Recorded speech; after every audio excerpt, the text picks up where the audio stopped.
Welcome back to another episode of Mighty Micros. My name's Matt and today we are working on our MN82.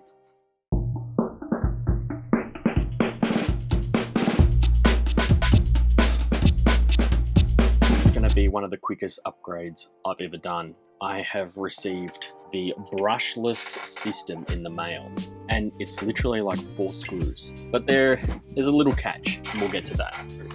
To remove this old transmission, we just need to remove this screw and this screw. We need to remove the power and the 2 drive shafts. The new one also comes with a power switch, so while we're here with the Phillips head, we can remove the old power switch. And then the trickiest part, we will get to in a minute. So let's do this first.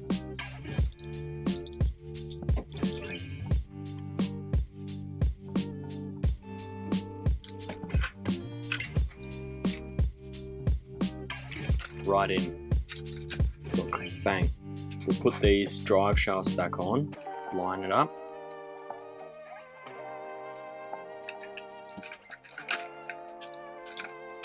Front one.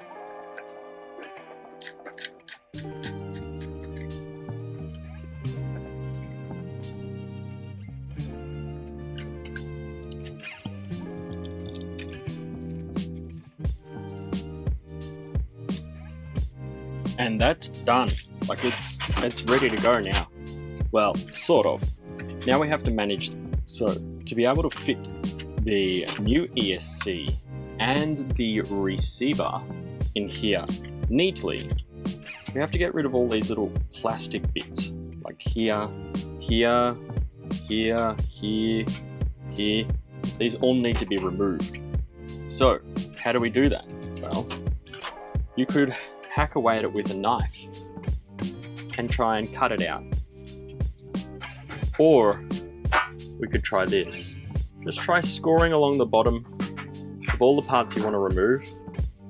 This is a technique I learned from cutting bodies.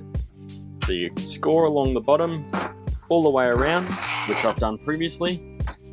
Take your pliers and you just gently persuade everything to come away. A little more persuasion. A little more convincing.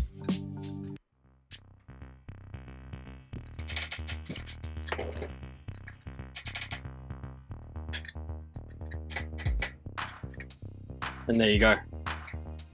The parts are removed. These are no longer necessary. Slices straight off.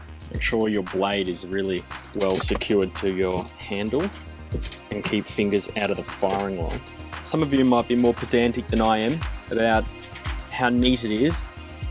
Now that the tray is completely cleared out of all the little bumps, we can plan out how to install our electronics. This looks like it's going to be fairly straightforward, as they'll just stick both into here, and then we have to learn how to do our wiring, which shouldn't be too much of an issue, but it'll look a little bit like this. Okay, steering servo, throttle goes channel 2, on-off switch can come over here. There's actually routing channels for everything here, so that's good. So that goes in there.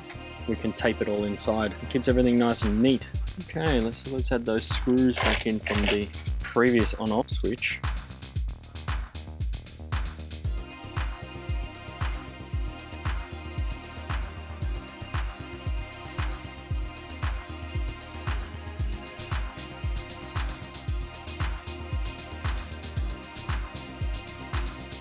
So here's how we did the wiring. We zip tied these down, and zip tied these wires. Just used up the slack around there. A little piece of tape to keep everything organised. And a bit of slack here because this is a axle mounted servo. And so we need a bit of slack so that can flex. This will end up being in the cargo in the bonnet, under the bonnet. So the connection there, nice and convenient to that little hole on the left side of the vehicle.